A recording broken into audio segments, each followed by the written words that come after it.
Welcome back to Supreme Fuzzler and 20 Years to Midnight, Season 2, Episode 5. And thank you guys for joining me. And I have to say, before we get into this, thank you so much for subscribing and being a part of this community that I'm rebuilding. I love Venture Brothers so much, and I want to do other of the animations that truly spoke to me as I grew up as a teenager and as a child.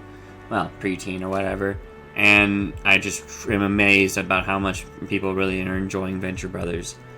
Anyways, to get into it, we're doing, as I said, 20 Years to Midnight, which begins with a shot of the venture industries and a meteor kind of coming down, it seems, and then a guy coming out of it looks like a spaceship, and it's a big tall thing with like one eye, and it does a whole like scan of the venture compound, and it shows Rusty, who's obviously on the crapper.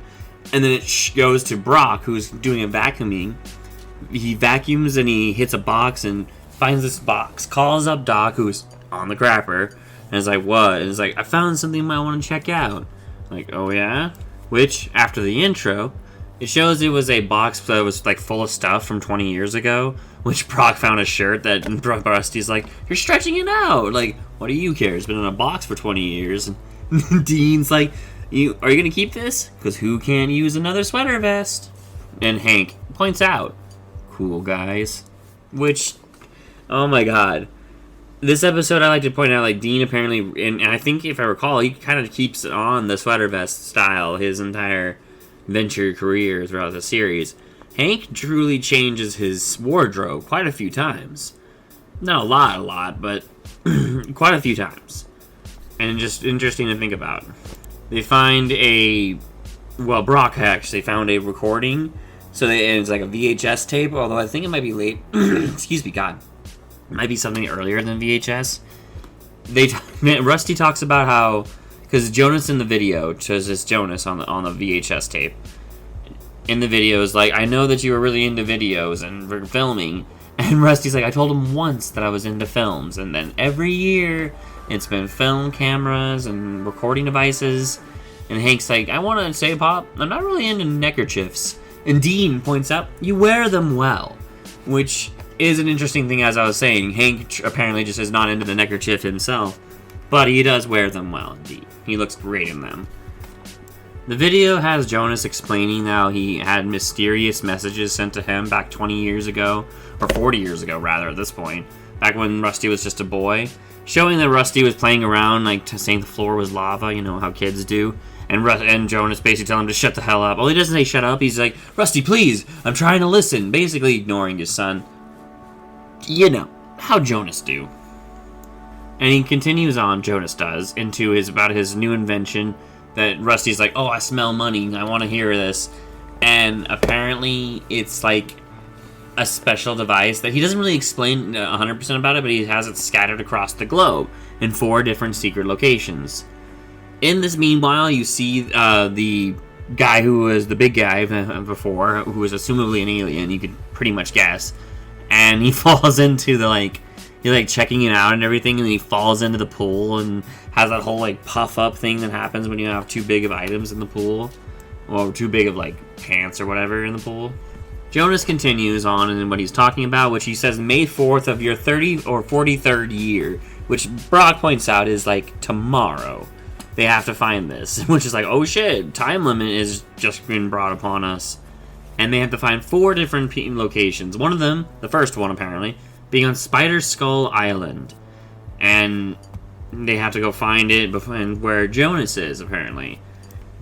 Then Hank points out Big Man, and Rusty's like, yeah, you're a big man. And then they turns around and it's that guy, and just being right there, and points not a actual laser beam, the one type that actually hurts people, but a device or light. And that Rusty points out there's a guy pointing a type of laser beam at me. Why are you not doing anything? And the alien goes off about how he's the Grand Inquisitor. I know all. See y'all. Whispering is useless because I know. But you must ignore me. He's such a fun character. So interesting and great. I love this part and this guy. He's such a fun little side piece here. Rusty says they don't have time for this, and basically is whatever, guess we'll deal with this later. And goes off with them, and apparently brings the guy with them. In the plane, Dean and Hank are messing with the box, and Dean's like, oh, he wrote a fan letter to the Herculoids, when he was 10 years old. And then Hank steals it from Dean and is like, he didn't write a fan letter. He recalls some hippies for not going to Vietnam. Damn, Rusty, wow. Rusty's like, we're going to go around back to get this piece. Kind of sneaks in, trying to sneak around, but this woman finds him, which also JJ pops out. And they apparently, Rusty could not sneak good enough. Then it shows Brock and Hank and Dean kind of sneaking around the boat. And then someone's like, halt, who goes there? And fucking Brock jumps at him and beats the shit out of him. And it turns out to be Pirate Captain from Ghost of Sargassum. Great character, Pirate Captain. One of the best ever. Honestly, one of the better ones who develops really well. A great side character who I think is just a grand character. Also hilarious here. He explains that he started sleeping at the boat every once in a while because he wasn't really able to get a job. And then a little guy showed up one day and told him it's his boat now. Then he hired me on as a ship's captain. So now it's more my boat instead of yours now. Pirate Captain getting sassy. Jonas basically explains that he met the girl at the conference, that Rusty's like, oh, they must have missed my invitation. And Jonas is like, I'm sure they did. Poor Jonas, and poor to having to deal with Rusty, but poor Rusty never really wanting to, because Jonas in the beginning of the season offered for him to join him. It's really weird. Anyways, it goes back to JJ watching the video, and I always forget how Jonas ends it with, go team venture. And Teen and Hank are like, that part chokes me up. And JJ is like, I have a pitch of the Pentagon, but I guess I can move it. And this seems important. Rusty, this seems important. He's so fucking childish, but so funny. And basically tells JJ to F off, and then he doesn't need his help. JJ points out that you have 3 more pieces in 16 hours. There's no way you can pull this off alone. We need 2 and he's like, and Brock's like, you thinking 2? And Rusty's like, hey, and JJ's like, nope, 3. We'll take the X1, the X2, and then the boys will take the XX1. It's so awesome. And after a quick cut, it shows the boys with the XX1, which is apparently a new plane that JJ has built. That's super high-tech and self-piloting and everything, it looks like. And then Dean even points out he has Space Invaders in the lounge. And he has a lounge. Holy shit. JJ apparently has been doing great for himself. Then it goes to the captain and JJ. They are swimming in through the ocean, and Captain's like, Jesus Jones! Now there was a band back in the summer of '83 or some shit. And he was great. They sound great. Were great. They're not around anymore? No sirree. Not that anyone will notice anyway.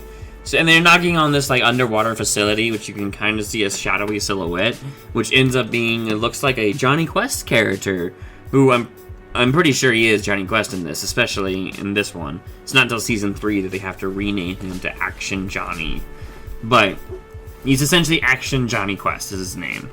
Anyways, and he has a gun, by the way. It shows him having a gun and kind of tweaking out, like scratching his neck and being a weirdo and, you know, the things that tweakers do. Then it shows a nightmare of Rusty's where he's like connected umbilical cord penis to his father, and then JJ jumps up and grabs it and to try to help, apparently, and Rusty's like, I don't need your help, and then he wakes up and is like, I thought I was done with those dreams and nightmares. And the Grand Inquisitor's like, that was a real one! Great, you can read my mind. Ignore me! Yes, I can. Oh my god, so fun. Then it goes to Hank and Dean, who are finding Colonel Gentleman, which apparently has one of the pieces. It's weird where Jonas hid these, when you think about it. Like, we're 2 of them, one of them with Colonel Gentleman, the other one in the bottom of the ocean is some underwater facility. Strange. Spider Skull Island, convenient. And then where the 4th one is, also convenient for this plot of this episode. But I guess whatever. Dean and Hank find what's a dead Colonel Gentleman, which is like, whoa. We then go back to Captain and JJ. They're kind of circling around while Action Jonny has a gun pointed at them. Johnny asks, "Are you cops?" And JJ kind of casually is like, "Cops? No, what do you mean?" And he's like, shoots right on the between freaking JJ's feet, and is like, gets up all on with a gun on his face, and is like, "Are you cops?" And Captain's like, "I'll handle this, Chairman." "No, we're not 5-0. And Johnny's like, all right. You holding?" "No, we're not holding nothing." And they basically explain why they're there, which is to find a device from their father. And JJ makes the mistake of mentioning his father to Action Jonny. And Johnny's like, "Whoa! Don't you mention my father. No!" Then goes back to Hank and Dean. Dean's like, "We have a mystery afoot," but Hank points out that we don't have time for that, and we have to find the device, or else something bad will happen, which Hank points out they don't know what will happen if they don't find the device. Because Jonas never was specific about why they need to find this item. Which is weird, when you think about it. Anyways, they're kind of just looking around and can't find anything. They find a diary which has kind of like a bunch of random stuff, like the list of things Colonel Gentleman toys that he wanted, like an AT-AT Imperial Walker. Like it does a flashback where it shows Gentleman talking about all these different toys he really would love to have had. It's kind of funny. Goes back to Captain and Action Jonny and JJ. Captain basically convinces Action Jonny by being like, "You don't want to hurt the doctor. JJ here can write you a prescription for anything you need." Which Action Jonny collapses and is like, "I'm in real pain." Which then we go back to Hank and Dean, which, sorry, this is where they're talking about the diary and talking about the bitches were in rare form tonight, as the fucking apparently Colonel Gentleman says in this diary. And it goes off about a bunch of lists, like Colonel Gentleman's list of actresses who need a smack in the mouth, Colonel Gentleman names that for an imaginary friend. They kind of just dick around and find the cane opens up for Colonel Gentleman and find the piece of the device. Good eye, Hank, because it hit Hank in the eye. Hilarious. Then they kind of go land at the X2, the boat, which has JJ being a sourpuss, basically, which is what Captain calls him for doing the drugs, basically, giving prescription drugs to an obvious addict like Action Jonny. He apparently was not very happy with doing that.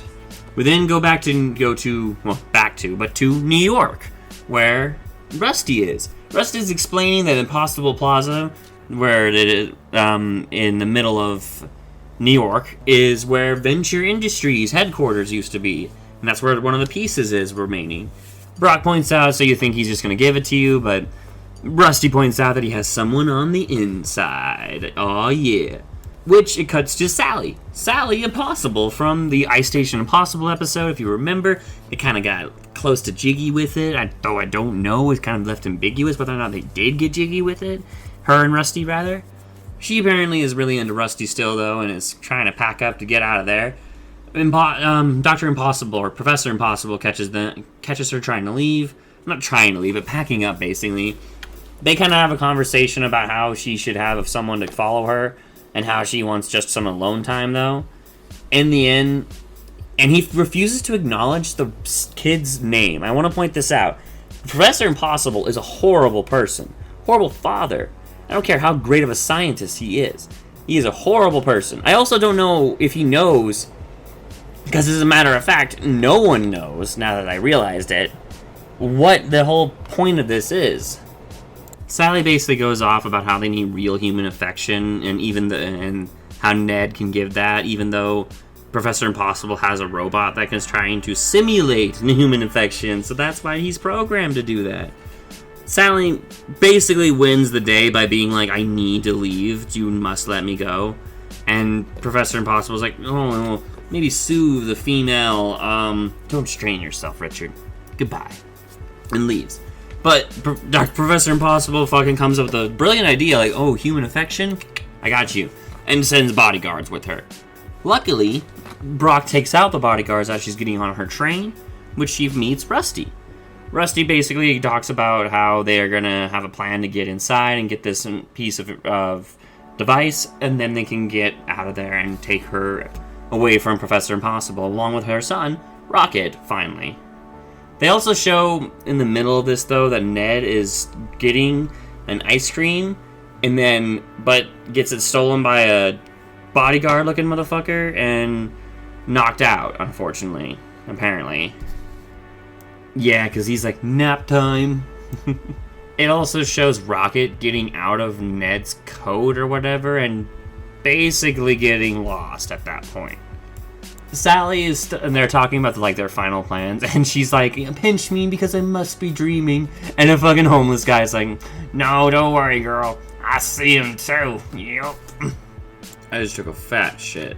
You'll see how many of you react to that.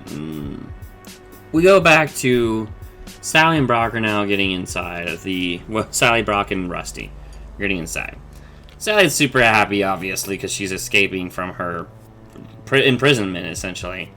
Brock points out that this is a new low, or it's super low for you even, Rusty. Rusty points out that I have seen you bust out someone's eyes and make him dance like a marionette with his own optic nerves. Which, I kind of understand Rusty's point of view. It's like, bro, you've done some brutal shit. Brock points out, at least it didn't break his heart. Rusty, though, you don't know that. They kind of go down the elevator, which then turns out that's a trap. They get captured. Apparently, JJ and everyone's been captured at this point. And Rusty's like, you're supposed to be our backup. And JJ points out, you had Super Kill Guy with you and you still got captured. So what are you asking me for? Stephen Colbert, or Professor Impossible, goes on a lecture at this point. Lecturing Rusty specifically, how he was a bit of a gigglepuss and a coward and a type of person who couldn't handle this type of machine. And so he's going to be the one to finish this machine. I want to point out, because this is a scene where Mrs. Impossible is like, where's our son, Rocket? And he's like, whom? Which I would fucking smash the nuts of a person who didn't refuse to say the name of their child. Anyways, also, they have this whole argument about how, like, what could be more important than your family? And he's like, science? Which, I get this is his character, but I want to point out, because I posted this clip recently, and there's been a lot of comments about how, like, that's just how things are, science is more important. I want to say, that was never the fucking message here. This message is that he is wrong. Because my point, what I would like to point out, is he doesn't know that the world's at stake here.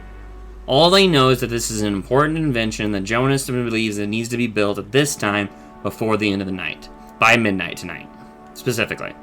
They have all the pieces of the puzzle at this point. He could hand it to Rusty at this point to get it done. And find his son. That is what I want to point out. He is legitimately refusing to find his son. I understand that sometimes family is not as important as saving the world. But he doesn't know he's saving the world.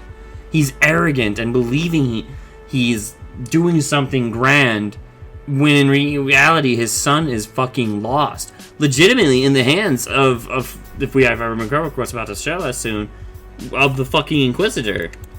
JJ points out, starts talking to Helper with his collar, and fucking Rusty's like, now he's bossing my robot. Also, you have a radio in your collar? Of course. Who puts their only way of communicating on their wrist? They always tie him up. Oh, fancy schmancy. Fucking love Rusty's little interactions here with his little brother.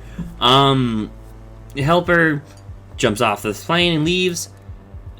Inquisitor also starts saying stuff and is like, I am gonna be coming out now. And he comes out and he's like, ignore me. And then the baby shows up and he's like, someone left a baby. And then he picks it up and is like, ignore me. So funny. Helper comes over to release them and does indeed release Rusty and the crew, the Venture family and everyone. But also a robot comes in and is like, I'm going to, and ends up like hugging him all like super scary like, but it almost seems like he's going to kill him. Meanwhile, freaking Sally Impossible is freaking out about her son, doing the whole science scene where he's like, what can be more important than your family and shit. And after he says science, he gets grabbed by Brock. JJ grabs one of his other his drill bit thingy, and went to drill him into the wall, and they like put him on the wall to keep him there. But then he's like, I'm Professor Impossible, I can do this, and then just blows himself up like a big ball and knocks them all off the fucking window. but also the device, so he has to kind of stretch out to grab the device like an idiot, and they all have to grab onto him. As they're falling down, they fucking go back up real quick because they almost get hit by the train. And then they fucking, as they're coming back up, Sally falls off. JJ has to go rocket jetpack over and grab her. As they fall back down again by the train, Brock's like, go, get off of it, and ties him to the train.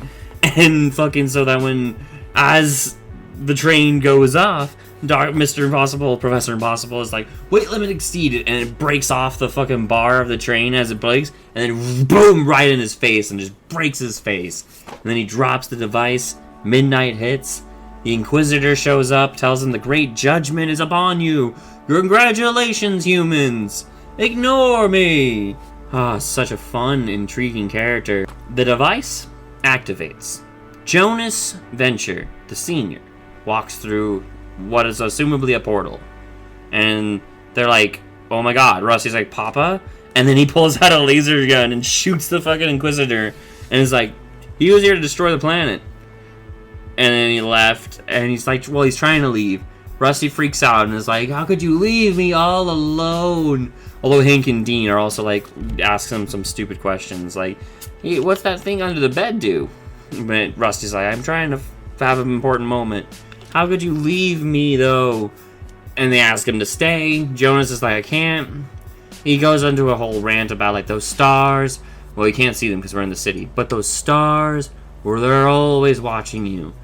Jonas Jr. comes in, and, like, pitches in and is trying to, like, have him stay. And finally, Jonas Sr. pipes up with, like, I'm not actually your father. I'm actually an alien sent here, and just this was the easiest form to choose. And Rusty freaks out. It's like, you prick! What the fuck does you think you can do when you think you're being my dead fucking father? Like, he actually says the F word, like, he curses and beeps it. Like, my dead fucking father will be something you should do. You prick! And then, after a few times, Jonas Sr. guy fucking reveals himself, and they all are like, oh my god, and their faces all show it, like, it's fucking apparently it's such a freaky thing. Like, there, you think that would have been better? Me coming as that?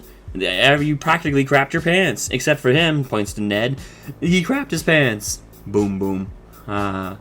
So we know what we're doing up there, so keep your little heads in your little world.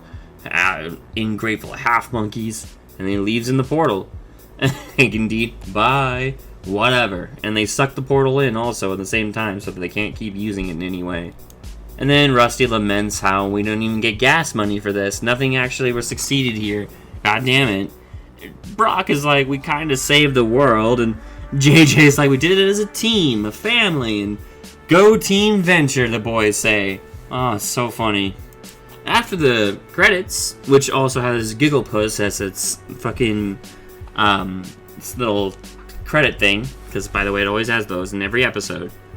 It has Sally talking to JJ, and the Rocket, the boy, really likes him apparently, and JJ is like, I do like to know more about you, and basically them hitting it off.